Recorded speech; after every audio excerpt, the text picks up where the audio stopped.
हाजासे खैदां खैफोद बुंलायनाय गैयै मुलुग संसाराव सैनांबाय आं जिउआव हाजासे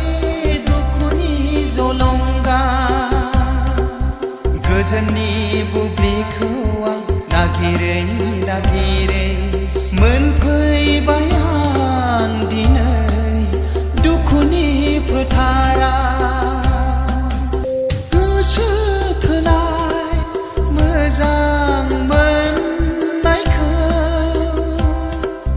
बोजबदोंमोन आं जिउआव अरायनि साननानै